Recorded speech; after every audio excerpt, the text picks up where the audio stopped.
BFM Business, BFM Bourse, la carte IMO. Chaque jour, votre agence immobilière, on va parler de la pierre papier aujourd'hui, les SCPI qui cartonnent depuis des années en termes de collecte et dont les rendements finalement auront pas mal tenu face à cette crise. Paul Bourdois nous accompagne aujourd'hui. Bonjour Paul. Bonjour Guillaume. France SCPI, bienvenue. Quelle nouveauté sur les SCPI en cette année 2022? Avant de nous dire ce qui va changer d'ailleurs, vous pourriez nous dire ce qui ne va peut-être pas changer?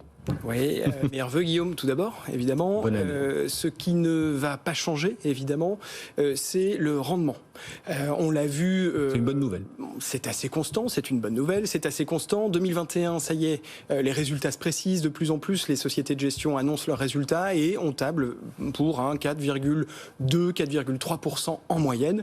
Et la bonne nouvelle, c'est que ça ne va pas changer en 2022, d'après les projections, et sans accident majeur. On peut en connaître, évidemment, mais sans accident majeur. On devrait, à la fin 2022, avoir un rendement qui est de 4,3, 4,4% selon nos projections. Bon, c'est pas mal. Hein. Vous comparez au rendement du fonds euro attendu en moyenne à 0,9%, sur les SCPI 4,3, 4,4, pour un risque pas gigantesque non plus. Ça peut être en effet un rapport rendement-risque plutôt assez attractif. Ça, c'est ce qui ne va pas changer. Des rendements encore plutôt costauds. Rendement brut, 4,3, 4,4. Bien sûr. Qu'est-ce qui va en revanche changer dans cet univers des SCPI pour les investisseurs cette année? Alors, il y a beaucoup de choses qui vont changer, des nouveautés qui vont dans le sens qui servent en tout cas l'épargnant, qui servent une meilleure lisibilité, une plus grande uniformisation et un moyen de comparer les SCPI qui sont mis un peu de côté, qui sont un placement niche par rapport aux autres placements. Donc on va pouvoir effectivement comparer sur la même base un fonds euro, un PEA, donc des UC. On va pouvoir s'amuser. Les SCPI, absolument, et c'est très rigolo, vous allez voir.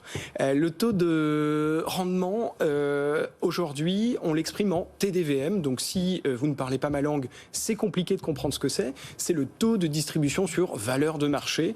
En clair, c'est le dividende versé par rapport à la valeur moyenne du prix de la part sur l'année. Très compliqué, exit ce TDVM et maintenant bonjour au taux de rendement classique qui n'est autre hyper simplement que le revenu versé divisé par la valeur de la part au 1er janvier de l'année. Voilà. On oublie la moyenne, c'est au 1er janvier. Absolument. Comme ça, il n'y a plus de contestation possible. Et ça, effectivement... On peut pas bidouiller. Les moyennes, on peut les bidouiller d'une façon ou d'une autre. La performance à date, c'est un peu plus compliqué. C'est plus compliqué et aujourd'hui, on va avoir quelque chose d'uniformisé, qui a une meilleure lisibilité et c'est tant mieux pour l'épargnant. Plus de lisibilité sur les rendements, donc plutôt une bonne nouvelle en effet. L'origine des rendements sera également plus claire désormais pour ceux qui veulent savoir d'où vient la performance de la SCPI dans laquelle j'ai investi. Alors effectivement, aujourd'hui, et comme depuis toujours, l'origine du revenu qui est versé aux associés, donc aux personnes qui détiennent des parts, c'est le loyer qui est versé par les locataires, ça c'est plutôt logique. La plus-value aussi qui est réalisée lors de cessions d'immeubles à l'intérieur de la SCPI. Et puis il y a aussi parfois les sociétés de gestion, les SCPI qui se servent de la petite poche de réserve qu'elles ont pour compléter un rendement qui serait un tout petit peu moins bon. Et donc il y a certains malins effectivement qui disent non, écoutez, nous on n'a pas de problème avec nos locataires et qui se servent allègrement de cette poche. Aujourd'hui, la réforme qui est en place depuis le 1er janvier pour les SCPI, eh bien, oblige les sociétés de gestion à dire il y a un revenu qui est de tant, eh bien tant, tel pourcentage, telle proportion vient des loyers versés, telle proportion des plus-values, telle proportion du report à nouveau. Donc on ne pourra plus tricher. Très intéressant. Et c'est son nouveau code là, qui apparaît sur cet univers des SCPI pour plus de transparence quant aux performances délivrées, annoncées par les différents acteurs. On parle aussi évidemment de l'évolution du prix des parts. L'évolution, comme quand on achète de l'immobilier physique, on achète un bien au prix X et on le revend à un prix peut-être plus ou moins élevé, c'est la plus ou moins value. On n'est pas que sur les loyers là en l'occurrence, mais sur l'évolution du prix des parts. Là-dessus aussi, il y a du nouveau? Alors absolument, c'est vrai que c'est un point qui est important, parce qu'il n'y a pas que le rendement, comme vous le disiez, il y a aussi l'évolution du prix de la part, et souvent il est positif. Donc la nouvelle réforme met en place une notion qui s'appelle le RGI, un nouveau sigle, Guillaume, qui s'appelle le rendement global immobilier, qui intègre, donc au rendement dont on vient de parler, qui intègre la variation de la part, qui peut être positive ou qui peut être négative évidemment.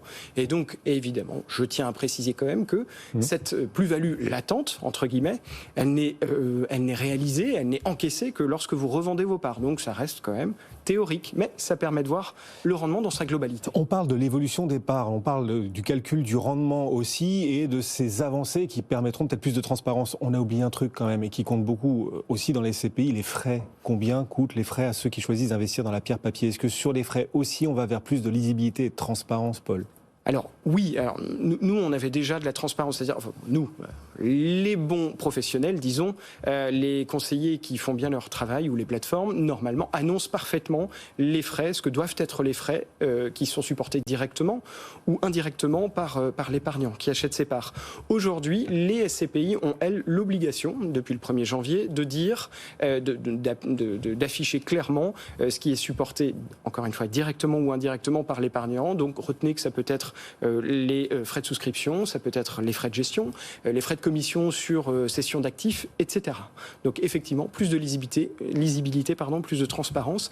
Et il y a également un point qui est intéressant, qui n'avait pas réussi à trouver consensus, et maintenant c'est le cas, c'est les SCPI qui ont des actifs qui sont situés hors France, donc en Europe en général, et qui, pour certaines, communiquaient brut de fiscalité sur le taux de rendement, brut de fiscalité étrangère, d'autres net de fiscalité étrangère. Il y a un consensus qui a été trouvé. C'était compliqué de les comparer. Aujourd'hui, toutes ces SCPI-là pourront communiquer brut de fiscalité étrangère. Point.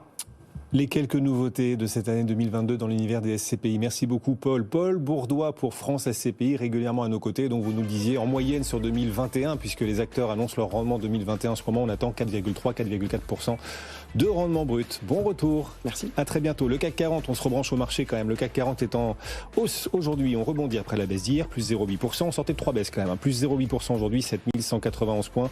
Et le luxe au firmament après des annonces saluées par le marché de la part de Richemont et de Burberry. On est là sur un secteur de croissance et on a peut-être le signe là que les performances de ces groupes de croissance pourraient leur permettre de continuer de performer en bourse malgré les hausses de taux. En tout cas, on va s'interroger sur ce point. Est-ce que les groupes de luxe, par exemple, pourraient conjurer le sort et l'effet des hausses de taux par de super performances peut-être durables à venir encore?